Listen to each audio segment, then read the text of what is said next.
মোগল সাম্রাজ্য। দুর্দণ্ড প্রতাপশালী সম্রাট জাহাঙ্গীর ক্ষমতায় আসীন।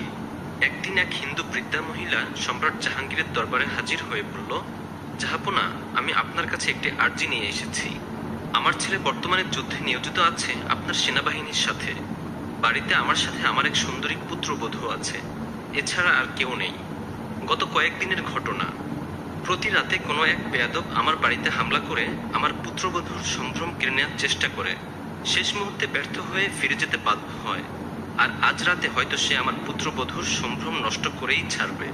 গত রাতে সে এরকম হুমকি দিয়ে গেছে, যে কারণে আমি আপনার দরবারে নালিশ করতে বাধ্য হলাম। আমার পুত্রবধূ বাড়িতে লজ্জায় কাঁদতে কাঁদতে বুক ভাসিয়ে দিচ্ছে। এ দৃশ্য সহ্য করার মতো নয়।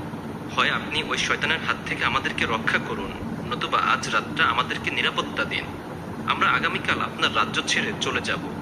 সম্রাট জাহাঙ্গীর বৃদ্ধার কথা শুনে চুপ করে রইলেন, কোনো ধরনের প্রতিক্রিয়া দেখালেন না। সম্রাটকে চুপ থাকতে দেখে বৃদ্ধা রেগে গেলেন এবং বললেন, জাহাঙ্গীর, আমি তোমাকে জন্মাতে দেখেছি, তোমাকে বেড়ে উঠতে দেখেছি, তোমাকে সিংহাসনে বসতেও দেখেছি। গোটা ভারতবর্ষের আজ তুমি সম্রাট হয়ে মনে করো না এই রাজত্ব তোমার চিরকাল থাকবে। তুমি যদি দায়িত্ব না নাও, আর যদি আজ রাতে আমার পুত্রবধূর সম্ভ্রম নষ্ট হয়, তবে জেনে রাখো জাহাঙ্গীর, তুমি যে আল্লাহকে বিশ্বাস করো, কাল কিয়ামতের দিন তোমার ওই আল্লাহর কাছে আমি তোমাকে আসামির কাঠগড়ায় দাঁড় করাবো। তোমার বিরুদ্ধে নালিশ করে আমি এর উপযুক্ত বিচার আদায় করব। সেদিন তোমার পালাবার কোনো রাস্তা থাকবে না। সম্রাট জাহাঙ্গীর তখনও নিরুত্তর রইলেন, কিছুই বললেন না, কোনো প্রতিক্রিয়াও দেখালেন না। অসহায় হিন্দু বৃদ্ধা মহিলা বুকে প্রচন্ড কষ্ট নিয়ে শেষ পর্যন্ত দরবার ত্যাগ করলেন। তিনি নিশ্চিত এই মুসলিম সম্রাট আমি হিন্দু বলে এর কোনো সমাধান করবে না। সমাধান দূরে থাক, সম্রাট তো তার কথা ঠিকমতো মনোযোগ দিয়ে শুনলই না। সম্রাট গুরুত্ব না দেয় দরবারে অন্য কোনো সদস্য বিষয়টা না শোনার মতো করে একরকম ভুলেই গেল। একসময় দরবার শেষ হলো, সম্রাটও অন্দরমহলে চলে গেলেন। এদিকে দিনের সূর্যও ডুবে গেল, রাত নেমে এলো। সম্রাট তখনও নির্বিকার রইলেন। তার মধ্যে নেই কোনো পেরেশানি, নেই কোনো অস্থিরতা, সবকিছুই শান্ত এবং স্বাভাবিক। ধীরে ধীরে রাত বাড়তে লাগলো, গভীর ঘন কালো অন্ধকারে পৃথিবী ছেয়ে গেল। তারপর যা ঘটল সেটাই হলো ইতিহাস। সম্রাট নিজ পরিকল্পনা ঠিক করে ফেললেন, কাউকে কোনো কিছুই টের পেতে দিলেন না। কেউ তাকে চিনে ফেলার আগেই খুব গোপনে রাজপ্রাসাদ ত্যাগ করলেন। সম্রাট অন্ধকারের মধ্যেই বৃদ্ধার বাড়ির কাছে চলে গেলেন এবং সঠিক সময়ের জন্য অপেক্ষা করতে লাগলেন। একটু পরেই এলো সেই মহেন্দ্রক্ষণ। তিনি দেখলেন বাড়ির বাইরে একজন প্রহরী ও ঘোড়া। ঘোড়ার সওয়ার বাড়িতে ঢুকে ভেতর থেকে দরজা বন্ধ করে দিল। সম্রাট সুযোগ বুঝে নিজের তরবারি কোষ মুক্ত করে এক কোপে প্রহরীর দেহ থেকে মাথা আলাদা করে ফেললেন। ঘোড়ার পিঠে পা দিয়ে দেওয়াল টপকে নিঃশব্দে বাড়ির ভিতরে প্রবেশ করলেন। ঘরের ভিতর থেকে বৃদ্ধার পুত্রবধূর চিৎকার শুনতে পেলেন। বাইরের বৃদ্ধা বেচারা অসহায় দৃষ্টিতে একা দাঁড়িয়ে। টিম টিম করে প্রদীপের আলো জ্বলছে। সেই আলোয় বৃদ্ধার ঝরে পড়া অশ্রু সম্রাটের দৃষ্টি এড়ালো না।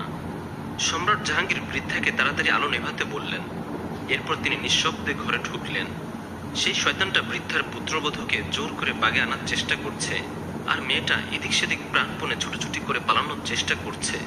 ছুটোছুটির এক পর্যায়ে দেওয়ালের সাথে নিঃশব্দে লেপ্টে থাকা সম্রাট জাহাঙ্গীরের নাগালের মধ্যে এসে যায় শয়তানটা। বাগে পেয়ে এক হাতে শক্ত করে তার চুলের মুঠি ধরে তাকে কোনো কিছু বোঝার সুযোগ না দিয়ে আরেক হাতে তরবারি দিয়ে মুহূর্তে তার দেহ থেকে মাথা আলাদা করে ফেললেন। কে কে আমার চুল ধরল? কার এত বড় সাহস? প্রহরী?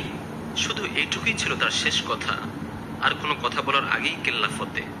বৃদ্ধার পুত্রবধূ তখনও বুঝে উঠতে পারেনি কি ঘটেছে এখানে, আর তৃতীয় ব্যক্তিই বা কে। তবে এতটুকু বুঝতে পেরেছে যে শয়তানটা মরেছে। সম্রাট ঘর থেকে বেরিয়ে এসে বৃদ্ধাকে আলো জ্বালাতে বললেন। বৃদ্ধা আলো জ্বালালে তিনি প্রদীপের আলোতে কাটা মাথাটা ধরে আলহামদুলিল্লাহ বলে মাথাটা ছেড়ে দিলেন। সম্রাট জাহাঙ্গীর বৃদ্ধাকে বললেন, আমাকে পানি দিন। তিনি পানি পান করলেন। এরপর বৃদ্ধাকে পরের দিন রাজদরবারে তার পুত্রবধূ সহ আসতে বলে তিনি চলে গেলেন।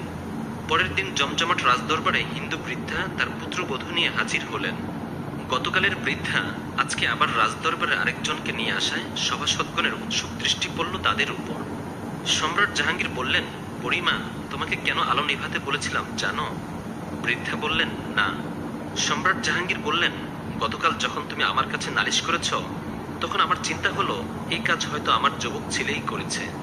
যেহেতু তুমি আমার বাড়ির এত কাছে বসবাস করো, সুতরাং এত বড় সাহস আমার যুবক ছেলে ছাড়া আর কারো হতে পারে না বলে আমার ধারণা হয়েছিল।